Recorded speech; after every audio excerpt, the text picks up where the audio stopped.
relacionamento artificial com a comunidade judaica para criar aquela coisa, foi bobo, porque era uma coisa para alimentar a militância interna, e geopoliticamente foi só cagada. E veja aí a situação. Eles têm esse negócio com a comunidade judaica, aí eles vão fazer aquele gesto, negócio de supremacista, ainda passa como um antissemita, a comunidade judaica ainda desce o cacete.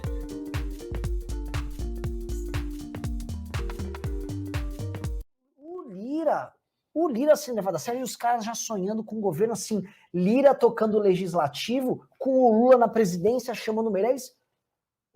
Como é que é?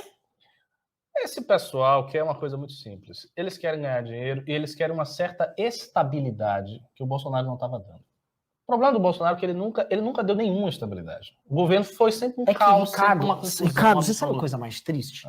Que este governo do Bolsonaro, ele pegou o Temer, ele limpou o trilho, faltava a reforma da Previdência, estabilidade institucional e, mesmo com pandemia...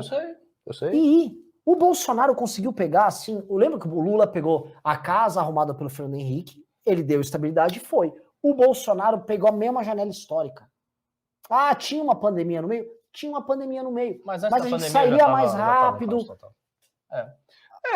A gente está saindo da pandemia com um país que menos cresce, não dá para negar o que está acontecendo.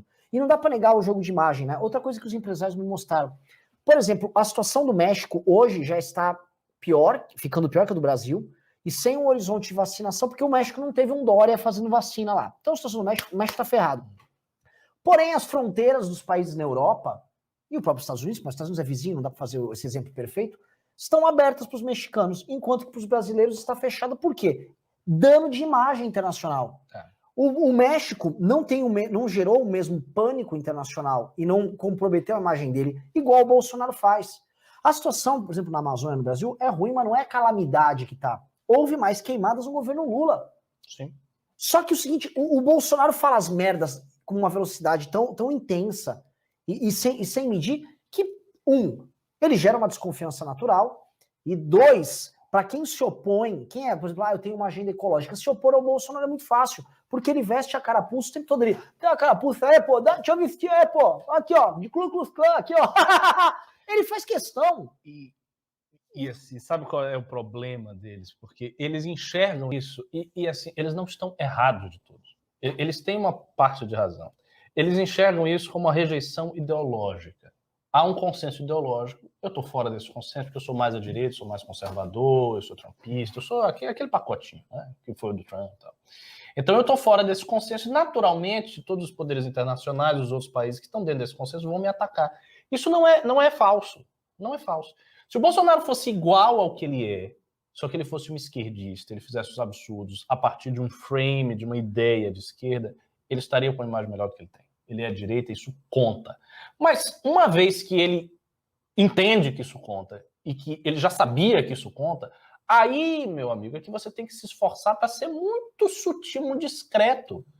É óbvio. Pô, se você sabe, eu represento aqui um pensamento que não está em voga no mundo. Eu estou aqui contra um consenso aí bem estabelecido. Eu estou contra um consenso midiático, mundial e tal. Então, eu vou tentar fazer tudo da maneira mais sutil possível para eu passar bem, fazer mudanças que interessam, que são estruturais, como, por exemplo, a recomposição da balança comercial com a China, essas coisas que são importantes, e vou ficar na minha, eu vou ficar low profile. Mais ou menos como deve ser o comportamento de um estudante de direita que está fazendo história. Eu fiz filosofia na UFLA. Você não fica lá, professor, tá errado. Não acho isso não. O negócio isso não é inteligente, isso é burro. Você está num ambiente, você não vai quebrar o ambiente. Não é porque você está abrindo a sua boca e jogando todas as suas crenças que aquelas pessoas não gostam, que você vai fazer com que as pessoas se convençam. Não funciona desse jeito. Então, o governo Bolsonaro, se fosse inteligente, deveria ser um governo low profile. Se o MBL no futuro tiver um governo do Brasil, eu serei o primeiro. E olha que as minhas convicções ideológicas são bem fortes, mas eu serei o primeiro a dizer: vai com calma. Vai com calma. Até porque não gosto de falar que o PT é radical. O PT fez um governo light primeiro. Pois é, rapaz. Teste os seus limites. Construa alianças. Outra coisa, sabe qual é a coisa mais louca? Se o Bolsonaro quisesse ter uma visão política internacional alternativa a esses consensos que a gente está falando e tal, Os aliados dele seriam justamente quem? Os BRICS. Exato. O aliado dele é para ser Rússia, Índia e China. Especialmente a Índia. Exato.